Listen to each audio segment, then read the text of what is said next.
Finally made it on Roofing Insights. Here we are with Dmitry. This is exciting. Is it true that anyone can start the roofing company today? I think I got in just how everybody else gets into roofing, right? It was almost by accident. It is painful for a consumer to figure out how much their roof costs. We're kind of a goofy group, kind of a bunch of misfits. Like, we just kind of have fun. So we tried to showcase that in the videos. You're telling me that I should put my prices? It makes no sense. It's stupid. Why would I ever do that? Why would I tell people how much I charge? All right, guys, have very special guest today, Joe Hoffman. Hoffman Weber was a roofing company for years. Was very annoying to watch them being ahead of me because he was my competition for years. I sold my company 2 years ago, so no more. Also founder of Roofle, and One of the founders. One of the founders. We're gonna start at your journey in the roofing in general. How did you get in the roofing space? Well, I'll tell you what, before I get into that, let's just say thanks for having me. Finally made it on Roofing Insights. Here we are with Dmitry. This is exciting. I got in, I think I got in just how everybody else gets into roofing, right? It was almost by accident. I was working for my stepdad. He started Hoffman Weber Construction, John Weber Construction at the time, and we were hanging siding. So went into that and slowly grew. My wife and I. So you installed siding back in the day? Yeah, we installed siding. I have hung hundreds and hundreds of square of vinyl siding and steel. It's very popular here in Minnesota. Yeah, the vinyl? Yeah. Oh, yeah, especially. Yeah, the Minnesota mullet. I didn't know for years that was a Minnesota thing, right? The hardy on the front, vinyl around the sides and back. So fast forward, when was that? Like what years? How long did you actually spend in the trade? That was about 2000. I started working for him in 98, and then it was 2003 when I joined on as a partner. I see. Yeah, and then Is there money in siding? From what perspective? Hanging it? Yeah. Selling it as a contractor? Hanging, being sub maybe? Yeah, absolutely. I think there's a huge opportunity there right now because the labor is so hard. Mm-hmm. Especially with the higher quality trades like hardy. Mm-hmm. It's a lot harder to hang, more technical. I think there's a lot of money to be made. We have some really, really good subs that are running really high, large quality organizations. I agree. And for those of you who never made six figures in your life, hanging gutters, hanger siding, I know people, like my friends, made 140, 150, 160 a year hanging siding. Like, there's so much money. Like, that's how I started, especially if you can put together a quality crew, train them. Demand is huge. Fair is pay.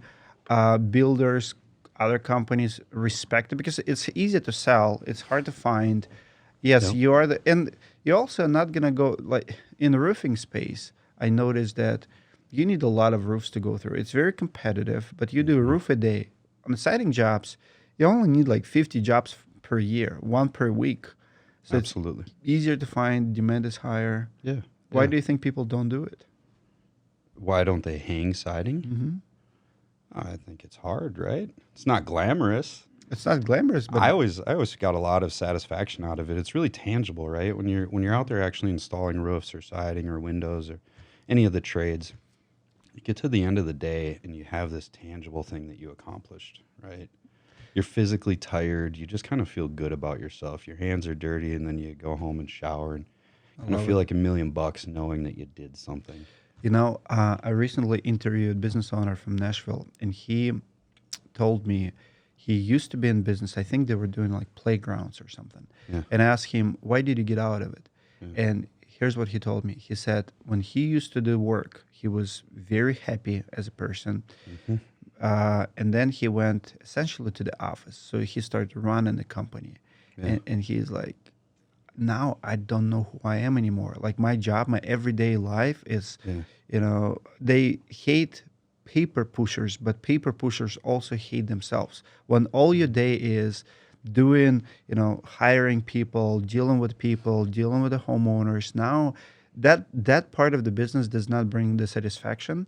And he said, I hated my business when I was not in the business anymore, when I was working on a business. So everybody's preaching, work on your business, but there is part of it. When you start working on a business, you will never be as satisfied as person who built the deck or Yeah. hang a siding. There's no satisfaction in it. Uh, There's different satisfaction, It's but different satisfaction. you cannot compare it. No, that's the transition I think you have to make if you're going to get satisfaction out of working on your business. Instead of getting those kind of dopamine hits when you do something, when you make a sale, when you hang square, when you get a really easy wall and you just make hay for that day. Where's dopamine coming to business owners? Watching people develop is where I've gotten my biggest dopamine hits.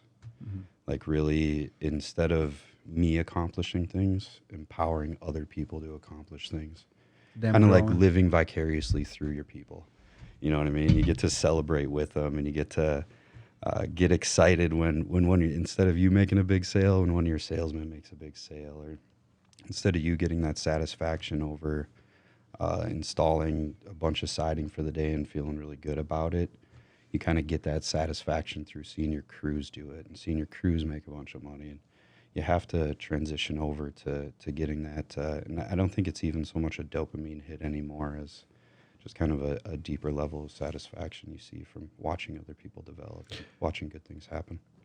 But it's a transition. It's hard to make that transition. At Hoffman Weber, are you still involved in anything? How did you transition out? Slowly, very, very slowly.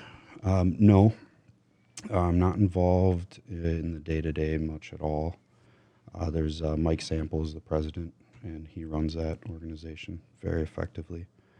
He's a very, very powerful leader, knows the business top to bottom, and we've been working together now 13 years. And so we probably over the last 5 is when we really started making that transition. And we just laid out a game plan and followed the game plan. What's the plan? Are you guys just reach the top and you sustain? Are you still growing, or are you staying where you at? Oh, no, absolutely not. We're growing. You're growing? Yeah, How fast we're are gonna you grow. growing?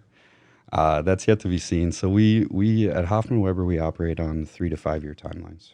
So 3 to 5? mhm, Where are you at now? What size? we're at the beginning. What size? Yeah. Or what? What did you do last year? About 30 million. 30 Yeah. million? So, but this is our very beginning of our next 3 to 5 year timeline. I see. What's the end goal? The end goal, like forever. What's Yeah, 20 like what are you trying 20 to get? years from now? Well, I see a lot of contractors trying. I don't know why. I never understood why, but they're trying to. They put this mark, and I'm talking about some influential people in the industry, and the mark is usually like $100 million. Yeah. It just it goes like 7-figure, 8-figure, right? Yeah. And they just go all in, for some reason that mark is just so important to them. Yeah. And I read their emails because they send out, they also coach people, and they're like, every year is like, oh, I came short of my goal. For and sure. also not as profitable. I'm like, why profitability is not your goal? Like, why sales is your goal? Do you guys have a goal that you chase? Yeah, we do. But our goal is, we kind of have a mantra that it's the pursuit of perfection, realizing that we're never going to achieve it. So we want to be as good as we can be at any given time. It's funny you say that because I went through a transition over about a decade-long period where I was exactly as you're describing. I was just like chasing these revenue goals, right? Chasing growth, like a dog chasing a car. Just no real reason or understanding why I was doing it. And then I hit a point where, and this was actually not just me, but our leadership team at that point started instead going, why are we chasing revenue growth? This doesn't make any sense. We should be chasing profit growth. Right? And so we did that really effectively. And then our kind of final transition as a leadership team was when we went, well, why are we just chasing profit growth? Why aren't we chasing profit as a percent of revenue growth? So net profit margin growth along with revenue growth. If we can do those two things simultaneously, then we're going to build a really, really healthy company that can sustainably grow, provide opportunity and stability for our people, do good by our customers, and so that's what we've been pursuing the last 3 to 5 years. At 30 million today, what was the hardest marker at revenue size? Was it 10 million, 15? What was the hardest size? Some people say it's 7, some people say it's 15, some people say it's 10. I think they were all pretty tough. It was. We had 2017. We hit our. These things just went out. Oh, it's good. 2017. We actually hit our 5-year sales target 3 years early. Okay. What was the number? 30 million. 30 million? Yeah, we fell a little short. It was like 28 million or something, right? At 17.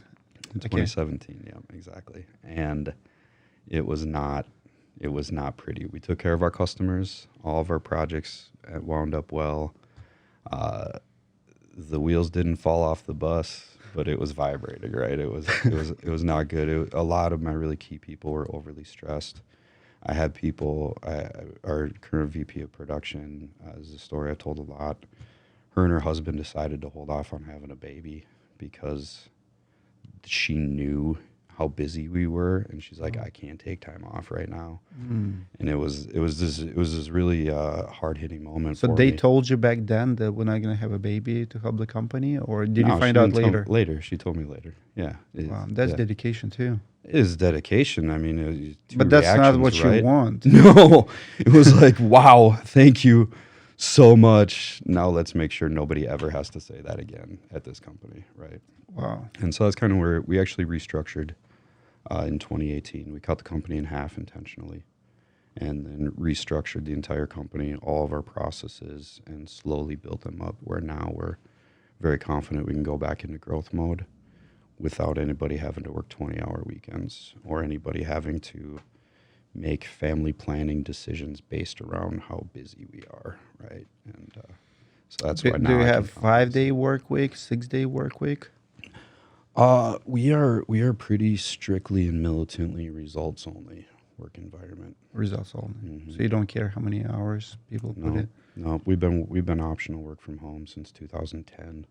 It's when we went digital. So people can work from home, they can work from the office, they can put in 4 12-hour days, they can put in 3 10-hour days, they can put in 6 14-hour days. It's completely up to them. I see, especially restoration roofing industry is completely on other spectrum of country trends. So in the country, we see demand for 4, even 3 day, in no time we're going to have demand for 3-day work days. Yeah. But more and more people demanding 4-day work days. But I see a lot of storm restoration coaches too. They say, well, you have Saturday and Sunday should be the work day because that's where the most productive people are at home. So they're pushing salespeople, almost shaming them not to work Saturday. Yeah. Like, I don't know, for me, Saturday is that day. I work Saturdays, like 6 days work week, first 10 years in the country as an immigrant hustle. I work most holidays, even like Thanksgiving. Sometimes I needed money. When you make $12 an hour, you don't have parents to support you. You don't rely on government checks. So I did work. I work Saturdays, but it never felt right to work on a Saturday. And I still do projects around my house on Saturday. I'm just not gonna come in the office or do stuff in the office. But when I see that, it just that's 24/7, 365 mentality has got to go. I couldn't agree more. It's it's become kind of cliche, right? Work-life balance. Not a lot of people believe in it. A lot of people roll their eyes at it. But from a business perspective, I think one of our biggest lessons out of 2017 is that how important it is for your work hours, for the effectiveness and quality of the work you put in, to have a good balance, to have some mental recoup time, to be able to work out, to be able to spend time with your kids, to be able to do these things. I mean, look, it's not helping anybody. It's not helping the business or your employees or your customers or anything else if you have an employee whose marriage is falling apart because all they're doing is working, right? You're not going to get more effective. And that affects you. Even we have directory now, and I manage a lot of accounts. I'm a lot of contractors. Usually, you got a big following there. Yeah, and well done. When you see the complaints with homeowners, usually it comes after contractors going through divorce or major problems in a personal life. Yeah. Because you start talking to them like, what happened to this project? Why I cannot keep this homeowner happy? You have this dispute or claim for the last 60 days. Because when you have disputes will happen, but contractors who are playing their A game, they'll take care of it. But contractor who is failing in marriage, for example, or doesn't have a relationship with the kids, not present, now it's going to affect your job. It's going to affect your customer service. There's no way out of it. Exactly right. Yeah, that's exactly right. So we push that for a lot of reasons. We push that pretty hard. We try to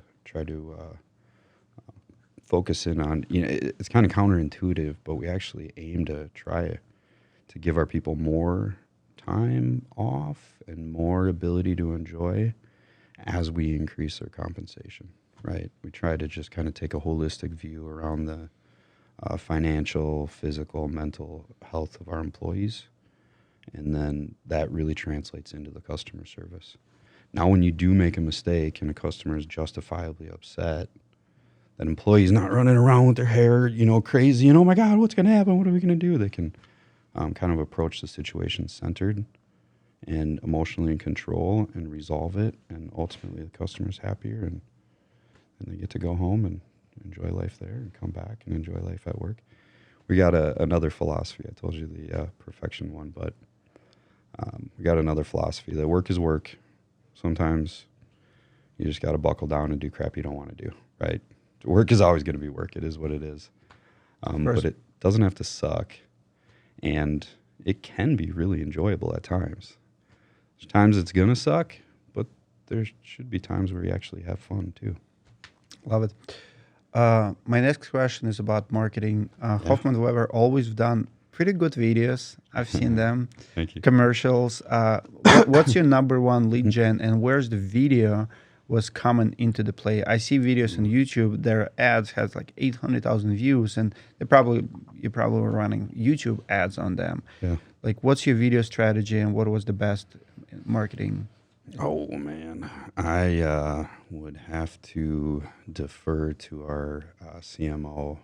Matthew just moved over to Roofle full time, but Matthew ran our marketing for years and years, and he is an absolute genius. I'd have to defer to him on what the actual analytics are. But still, what was working for you well? We're really broad reaching with our marketing efforts. We don't want to rely on any one thing too much. Video, certainly retargeting campaigns. Once you get into our network, anybody watching, don't click on our website because you'll be in our web. And once you're there, you ain't they're getting gonna out. chase you. They're gonna come after you. Yeah, exactly. We'll show up in all sorts of places. So video, certainly with social video plays really well. Retargeting campaigns, video plays really well. We moved into more traditional media quite a bit, just kind of larger branding campaigns. Our goal there was to just be different and really showcase our internal culture. We're kind of a goofy group. We're kind of a bunch of misfits. Like, we just kind of have fun. So we tried to showcase that in the videos. Love it. Is it true that anyone can start a roofing company today?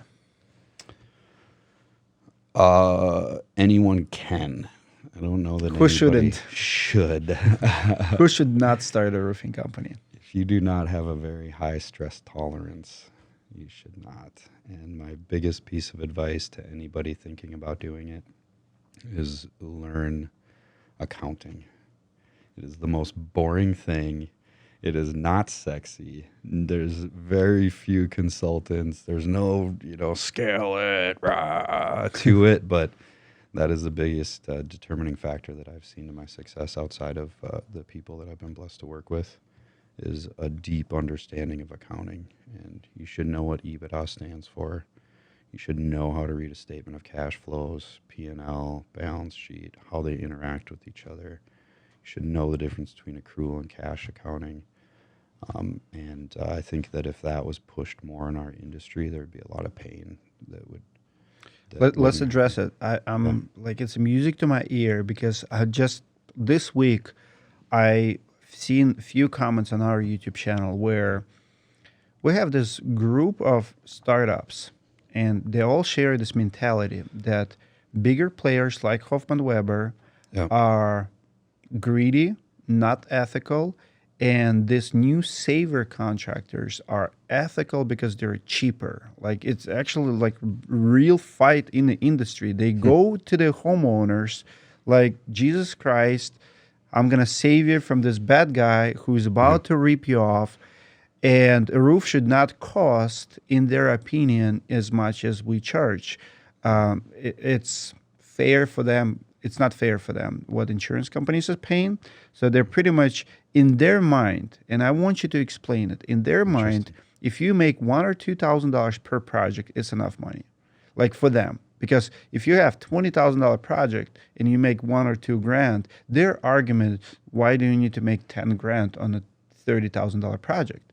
They don't understand. For them, it's agreed. So if insurance company pays $30,000 and you pocket as a business 10, you're greedy, because homeowner smart, they can figure out how much material costs, how much labor costs, and you don't need a contractor. So you need a smaller guy who will help them. What's your answer to it, and can you explain why we charge what we charge? I can do my best. Okay. I will say that is an absolutely perfect case in point to my prior suggestion, and I would say anybody approaching business, any business here, but especially roofing, especially a non-recurring revenue service-based business like roofing, siding, or windows, if they approach their business with that mentality, they are not going to be in business, period. They are not going to have enough money to pay their employees decent benefits, decent wages. And I'm not even talking about decent benefits. I'm talking about paying people. Yes, like you are going to crash and burn at some point in time with that. And so many do. I mean, numbers yes. don't lie. Statistics don't lie. I think 98%.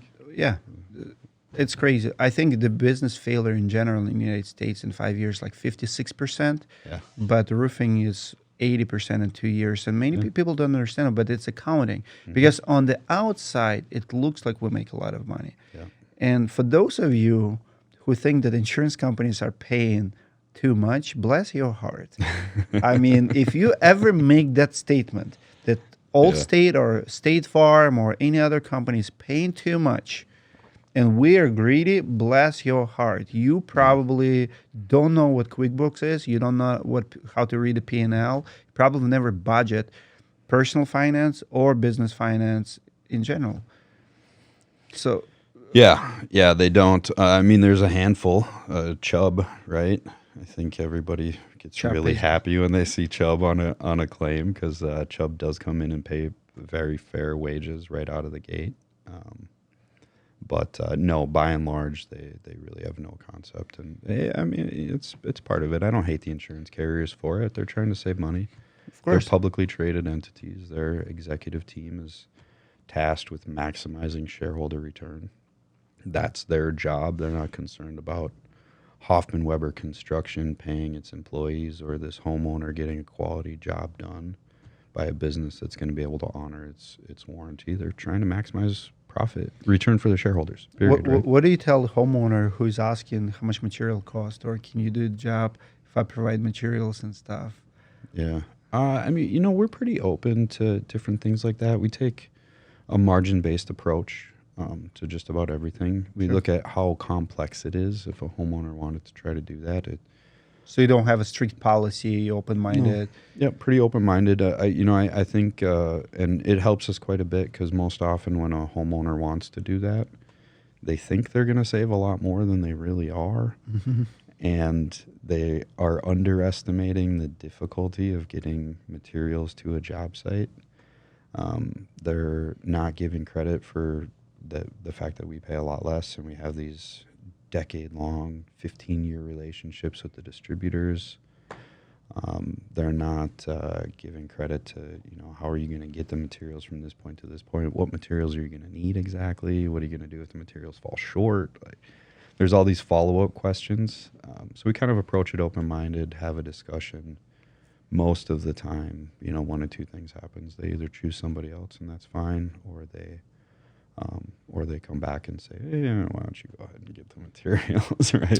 And very, very rarely does it actually happen. Do you guys do more stonework or residential, or both, or does it even matter? Do you have a business model to do more insurance work, or?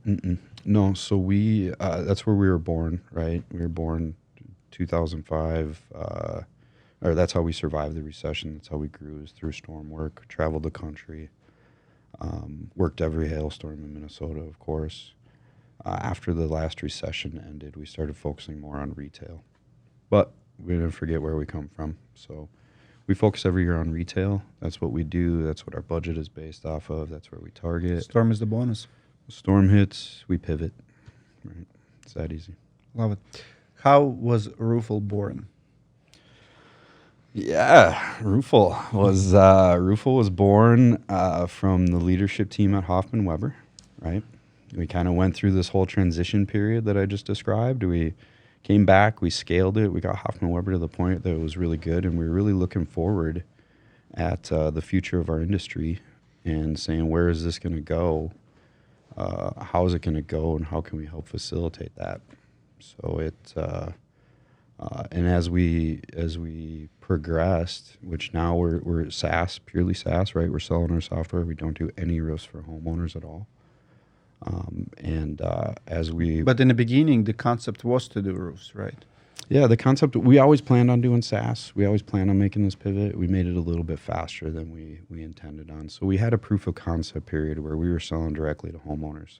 And we did. I mean, we sold millions of dollars of roofs across the country, 18 markets, no physical location, no on-site visit, nothing. We sold it 100% digital to homeowners. Some of them without even talking to them, just through emails. So many contractors don't understand it. Yeah. I've done it back in the day through Angels List, and I've seen contractors killing it all over the country. So Angels List was kind of innovator, and then I see more and more companies like Roofle coming in because it's consumer behavior. People will buy it, absolutely buy it, that coupon, that offer. That if they trust you, if they think it's legit site, just like buying on Amazon, people 100%. Will do it. Do you see it's a future? Like, do you see more and more people buying? Because what's interesting is I often compare roofing market to automotive market. And 100%. If you study automotive market, prices are there, but transactions actually happening in dealerships. But the search, not only results search, the search and negotiation happens online. Yeah. So you go in, I want a Toyota, I want a Camry, you find that car, you know the price, and then you just arrive to do the deal. But people still don't buy cars. I mean, I think it's like 5% that actually happens online, but 95% at dealerships. Do you feel like roofing will ever be bigger than that? Absolutely. Absolutely. I think it will. As you look at the demographic shifts happening, and I think it's going to happen faster than a lot of people think.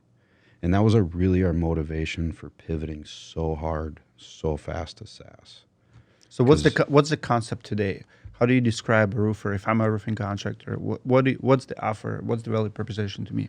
Yeah, so we what we do is give contractors the ability to give their customers instant estimates on their website. So homeowner John Doe goes to roofing company XYZ's website, and they can get a very accurate soft quote, right? But a very accurate soft quote in 30 seconds. It's transparent. It's a absolutely next level consumer experience. And what that contractor is left with is a consumer who's interacted on their website for up to 10 minutes, right? They feel comfortable. They feel confident. They got what they were looking for. Because, I mean, let's face it, it is painful for a consumer to figure out how much their roof costs. Of course. Right? Well, they can Google it and YouTube it. They can they'll see my face explaining, but roof cost in New York is different than Alabama. 100%. How do you deal with that?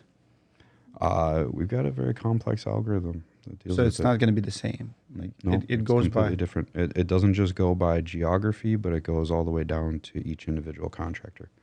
Our entire solution is white labeled. Wow. So the only people that are meant to know Roofle even exists as a company are our clients. From the consumer-facing perspective, we've built it out so it's completely hidden, completely unique experience per customer, per contractor, sorry.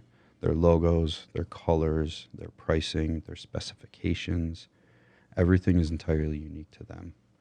So when that consumer goes, what it looks like to the consumer is that individual contractor has invested huge amounts of money into this cutting edge technology that provides them what they're really looking for, which is the damn price. You know what I mean? Well, they just want to know about how much the roof is going to cost.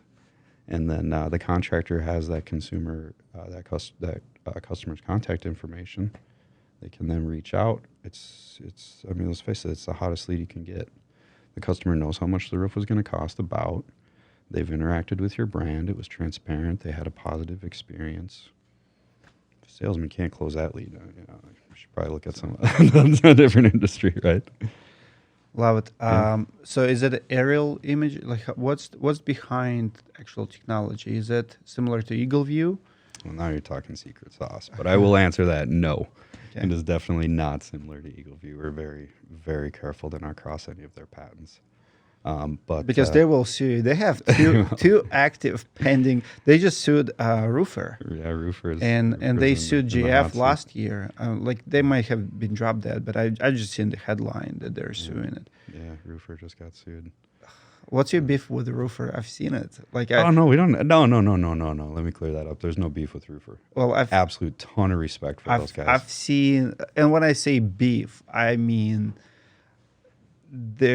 people have beef between the two. You guys are very nice publicly, but I see so many people when I see people asking in the polls like Roofer or Roofle, you guys are amazing, but you stand your ground. But I see the comments. Yeah. I mean, that's interesting fight there. No, we're competitors, but it's friendly. How similar are Roofle to Roofer? The best way I can describe it is we only compete on one product. Roofer has a lot of products, right? And that's where it really boils down to what's best for an individual contractor. Because they're investing in like 6 different initiatives, right? Mm-hmm. So they're doing a lot of things, and they have some really, really great tech. Some stuff that's... Yeah, they have CRM now, they're announcing. Yeah, and we'll see how that plays out, but their draw-it-yourself tool is really powerful, right? Whereas we've taken a different strategy, and we pour nearly the same amount of resources into developing, but we pour it into one product. Our entire focus, our whole team's focus, our development efforts, our QA efforts, our R&D. Less is more. Kind of like Company Cam is kind of a company that we look up to internally. And they've taken that same approach. They do one thing. They do it different than anybody. They do it really, really, really well.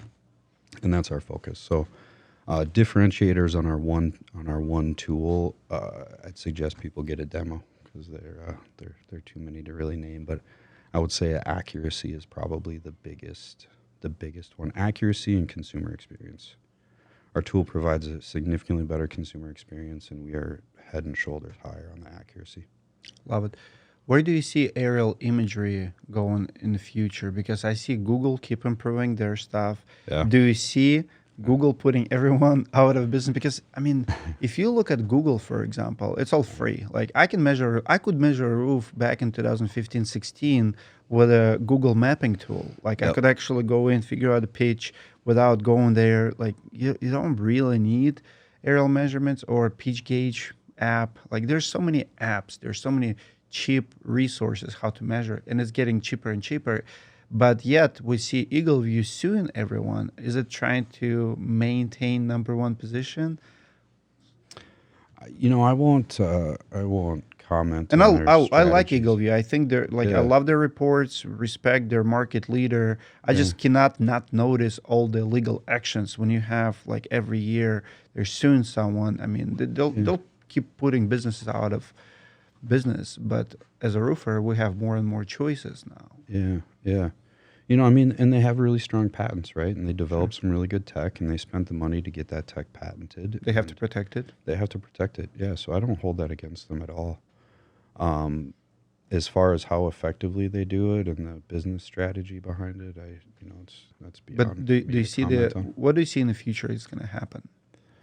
I don't know, but I would love for Google to open their API. I'll tell you that much. We could do some damage with that API. So if anybody from Google's watching, which camera should I look at? This one? Either one. All right. If anybody from Google's watching, please reach out. We'd love your API. How hard is it to get Google as API for products? Well, the Street View and Google Maps API is closed, so that one's not going to happen unless they decide to open it up.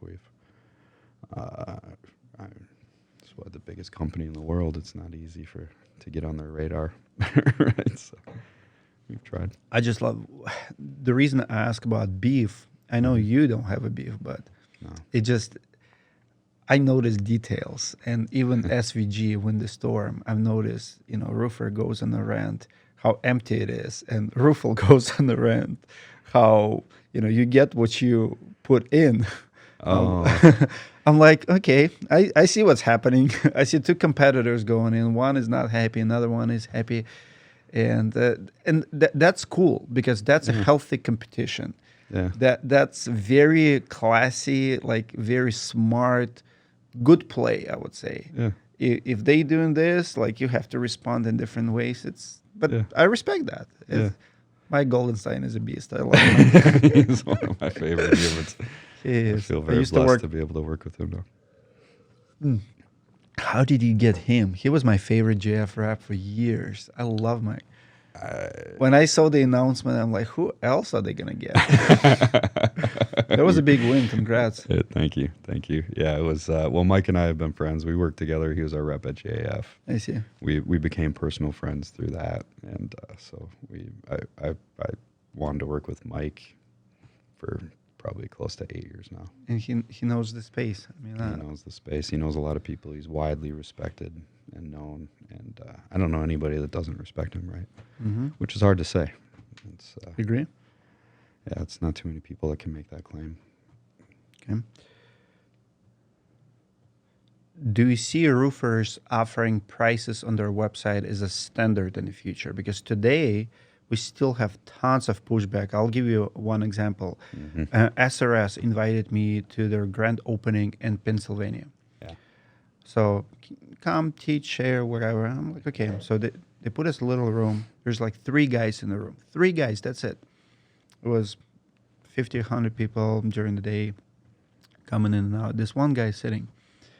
And he asked me, where do you see the future is? And I said, well, number one is you have to be transparent about your pricing. I believe that companies who put pricing online going to be winning and getting more calls. Mm-hmm. Immediately, I mean, if you read people's body language, he became this.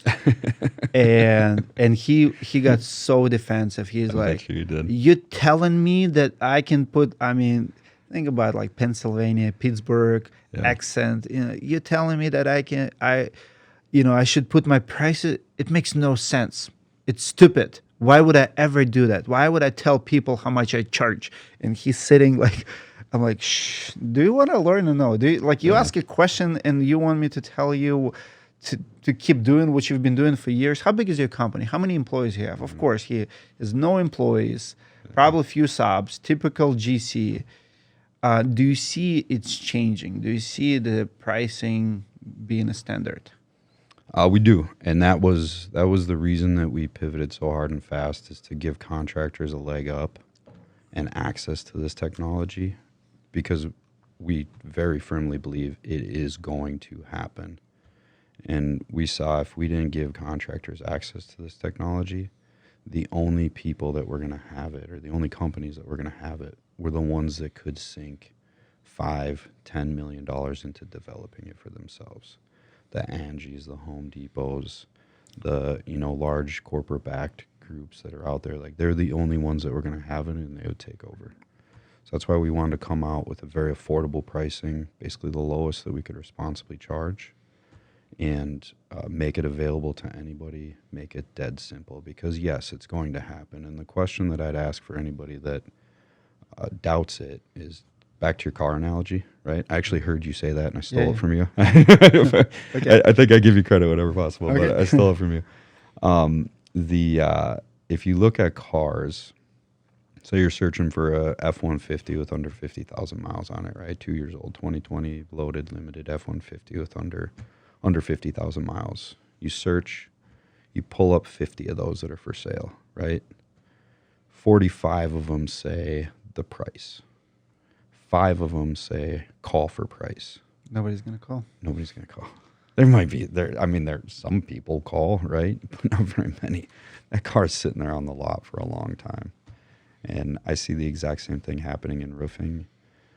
sooner than contractors think, where this becomes the default way for homeowners to shop through groups like Directory, right?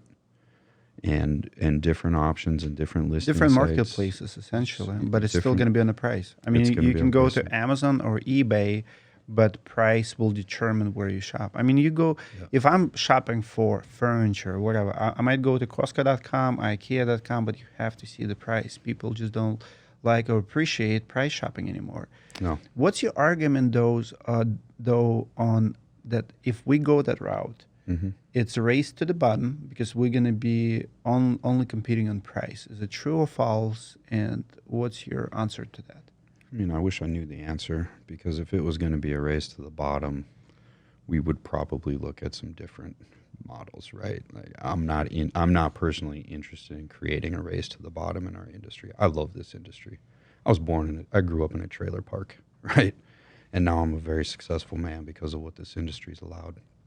But I think that they have it backwards, because there are companies out there that are charging next to nothing. Some of them intentionally, the ones that you mentioned earlier, but most of them are charging as little as they're charging. They're working themselves to death. They're not paying their employees. They're going out of business because they're not charging enough.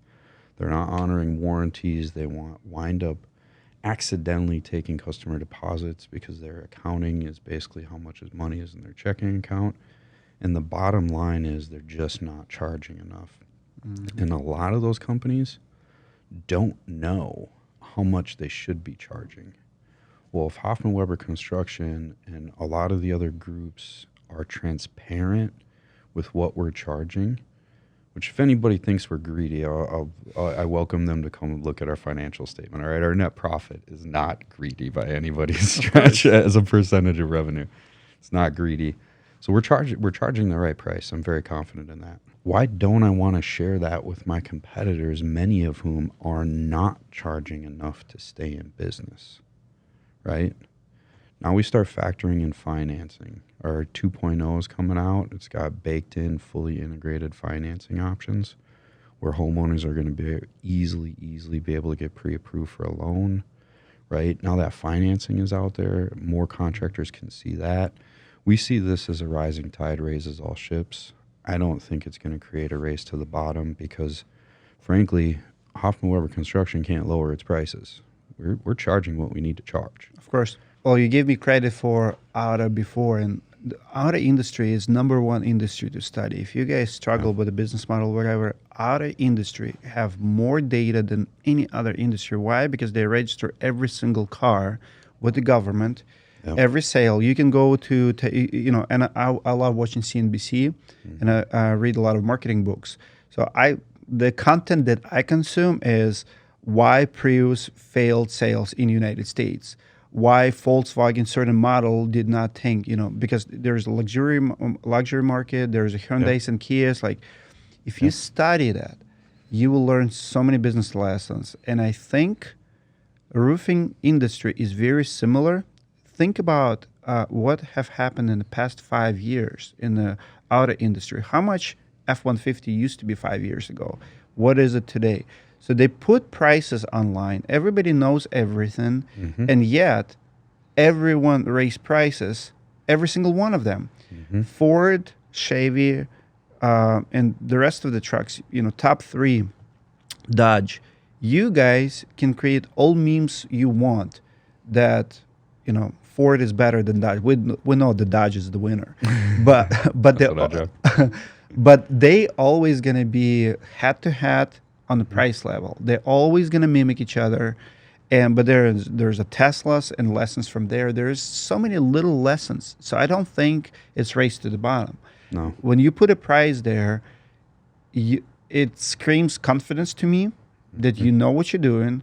I learned this lesson in 2015 when I started doing ice dams. So I have icedamliquidators.com is my website.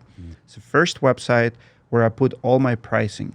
And I'm talking about $270 for 3-hour snow removal. 3 people snow removal, like 1 hour. $450 for during the day regular ice dam removal, $450 an hour, minimum 2 hours, $900 service call, and $550 if it's after 6. And then I would increase it as I would get busier. So it went from $450 to $550, $550 to $650, and I play it. So if I'm getting too many calls, it's a supply and demand. I'm not getting to all my calls. I cannot be everywhere. People need me. It's like a bidding war. So we did it, and guess what? Everybody knew what we were charging. I was filtering my homeowners. In 2019, we did $260,000 in sales in like 4 or 5 weeks. Everything was pre-booked. Every single call. They went on the website. They see the premium price. They still call you. Yep. They still pay you. You come out. It works. But what you guys have to work on is on your product, on your offer, on your packages. Why would I buy that $30,000 roof from you versus from him? Why would I buy Audi versus BMW? What do you have that they don't have? 100% agree. And that happens online, not in person. They will come to you if they like what they see online.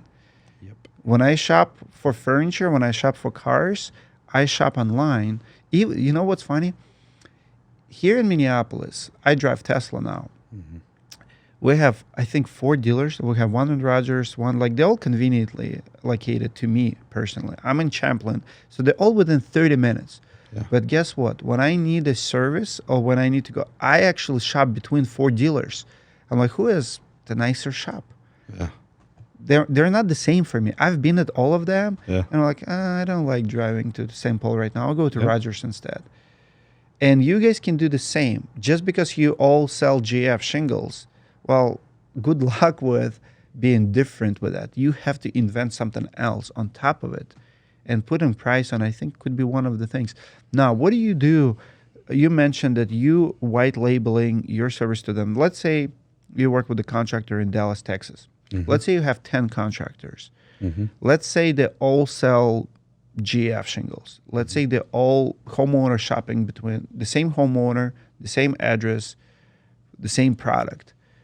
Is the price always going to be different or the same between different contractors out of 10 who essentially offer very similar? How custom it is per contractor? Ooh, that would be interesting to look at. But no, it's going to be completely different. All that happens in an onboarding call.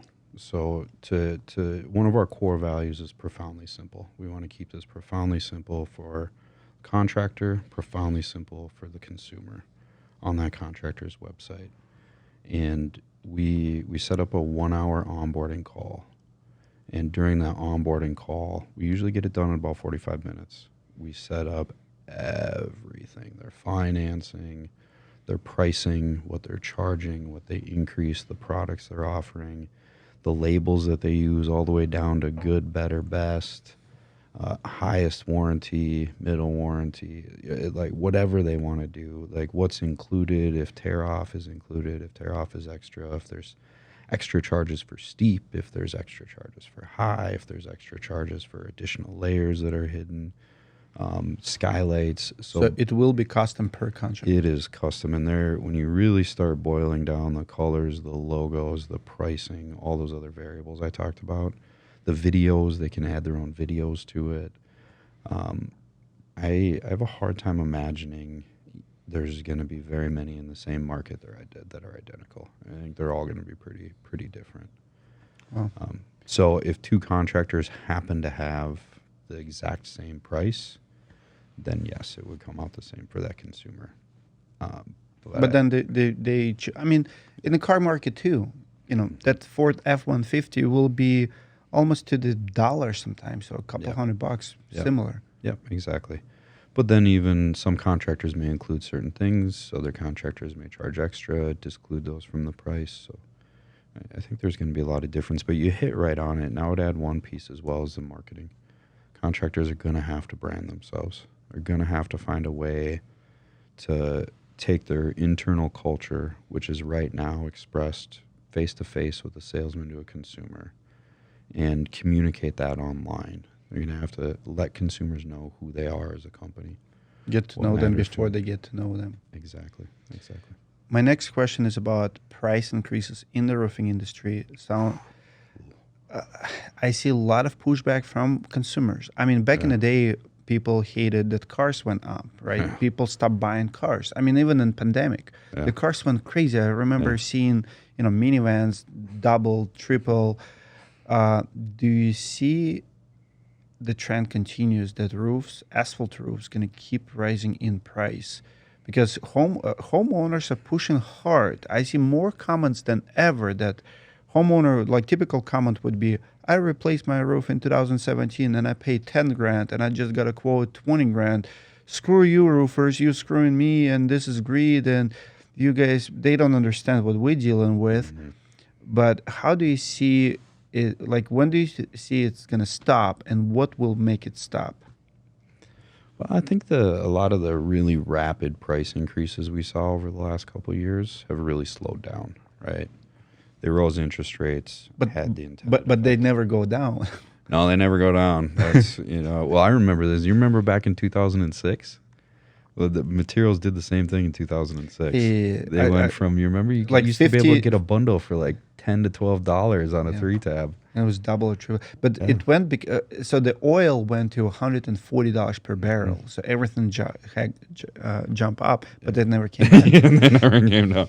I wouldn't count on GAF or Owens Corning lowering their pricing anytime soon. What's the last product that impressed you on the roofing material side? F-Wave. F-Wave? F-Wave, yeah. Why do you like it so much? It's they found a way to give kind of a next generation product that can be installed with your existing roofing crews without a huge amount of extra training necessary, right? What about EuroShield? EuroShield, same thing. Yeah, Same thing. absolutely. Put them in the same category. Great product. Yeah, super exciting. The to see challenge those with the come up. F-Wave that I have is two things. One is the testing. Like I hear some bad reports from Colorado. High elevation, that's one market. Yeah, like, we'll see how it plays out. Yeah, exactly. Because it's plastic essentially. So you have to see. I love the technology, and when I went to plan the tour, I loved it, and I love the fact that they did do, exactly what you said. It's easy to train, but they're still not mass producing it. No. It's still like it's very good concept, but when are you going to bring it to the market? Like bring it to the market where everybody can buy it, and so F-Wave, there's lost product. And EuroShield. EuroShield. Thank you for bringing that. What do you think about metal? Do you see metal ever being like dominant player in a U.S. market? I will tell you, Sherwin-Williams is doing some really interesting things to make metal more accessible, right? How? Paint company? Like Paint through company. coating? Yeah, you want to hear something Sure. interesting? Yeah. Like 90% of the metal roofing products out there use Sherwin-Williams paint. 90%. 90%. Okay. So they wanted to increase how much paint they sell to metal roofing companies, and they said, what's the easiest way we can do this? Let's increase the metal roofing market.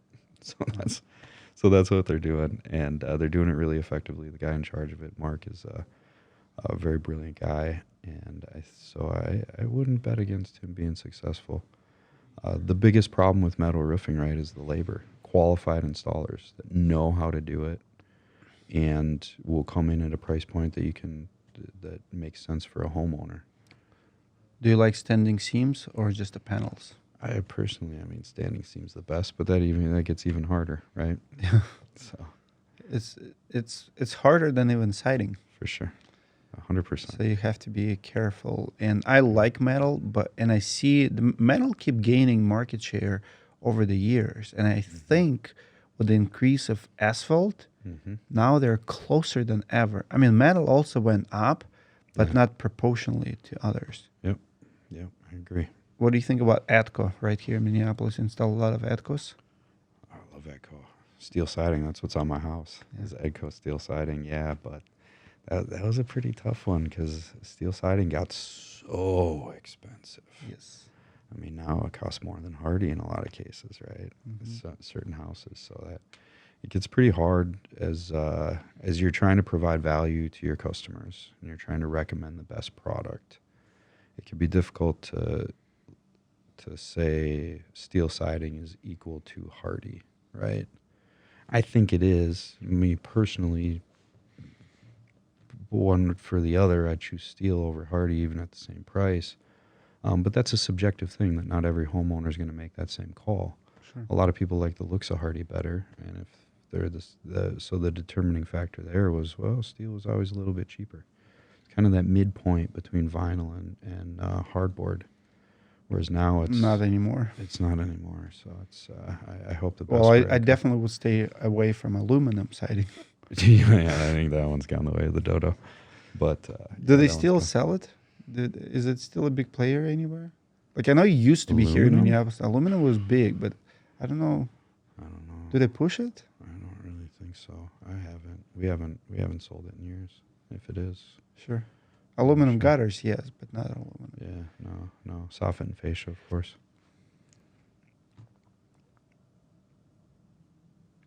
You mentioned financing earlier. Yeah. Do you see the rise on financing the roofing jobs? Mm-hmm. And do you have any data on it? How much increase did you get?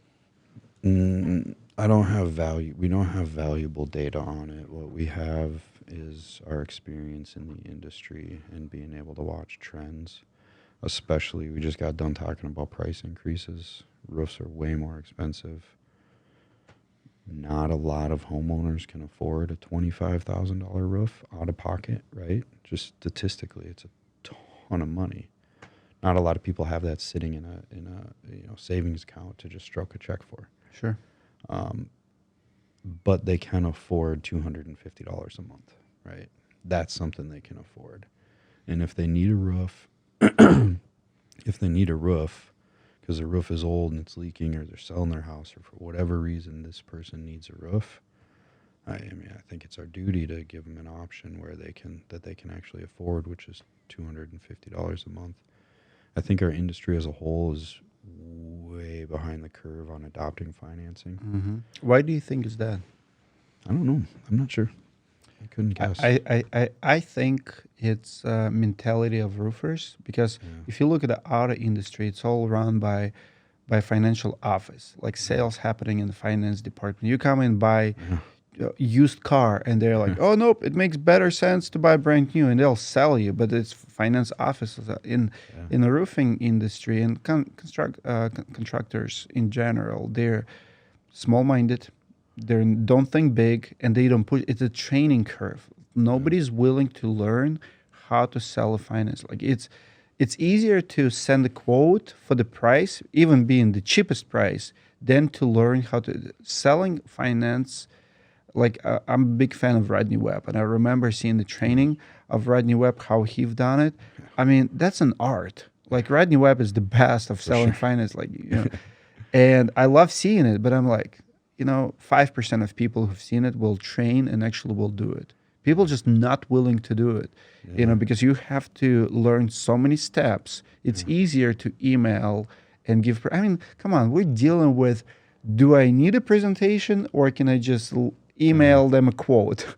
I mean, add a finance to it. I mean, they will sign up and they will say, we offer financing, but it will never be at the kitchen table pitched. Yeah. I think that's the problem. Yeah, well, maybe there's a component to it where it's kind of scary, right? Especially for a salesman. Things are going great, rapport is good, they like the company, the price is there, they offer financing, and the person gets turned down. Is the deal dead, right? And That's true. for consumers, I know that's a real fear. If they have a 50% chance of getting turned down, they're probably going to decline even trying, because who wants to sit across the table from somebody like as we're having this conversation here and risk insecurity. some insecurity. And that's actually where Roofle is going to come in with our financing tool. And we're really confident that we're going to blow the doors up open on that. So soft now- pre-approval will fix a lot of it. Exactly, because now that customer doesn't have to look another person in the eyes when they risk getting declined, right? They can do it from the comfort of their home, anonymously, see if they approve, they saw the price, they like the product, they like the company. Let's see if we qualify for this $250 a month. I think you're right. So I didn't think about it. I didn't think about denial rate, because denial rate is pretty high. But it's also we don't have very good options. I mean, I work with quite a few finance companies, and they shop you. So they're all middlemen. They shop you between 5-10, but it's almost the rates are credit card rates. So when you buy a car, it makes sense. So you can get zero financing or 1.99, or even if it's 5-6%, but you have brand new car, it's still a deal. But that dealer will shop for you, and they have collateral. If in a home improvement, they don't have a collateral because It's basically a credit card. it is a credit card. And who wants $30,000 Owens Corning roof credit card? That's what it is. And it's not sexy. You cannot show it off, and you're probably not going to be there in a couple of years. It sucks. Yeah. But there's it's necessary. Yes, and I think someone will come to the space with the big pockets who will scoop the market, because right now, I mean, it's not competitive. Like people, there are many players, but not many good players. And what it does is whoever will create a better mousetrap will, everybody are going to be using them. Yeah. Because right now, if you look at someone like Get Hurt, for example, yeah, the concept is there, the ease is there, but denial rate is so high that roofers stop offering it. Yeah. Green Sky does a pretty good job. And they're coming out with some pretty good stuff. So I keep an eye on Green Sky, and then Moment is another newer one. I've seen the Moment. Yeah, they built a new mousetrap. Yeah, we'll see if it's better. I'm pretty confident it is. Okay. See, so between them and Green Sky, those are the two that I'd really keep an eye on. Okay. All right, let's wrap it up for today. Thank you guys for your attention. If you have any comments, like this episode, like, subscribe. I'll see you guys in the next video. Thank you so much for having me, Dmitry. It was a true honor.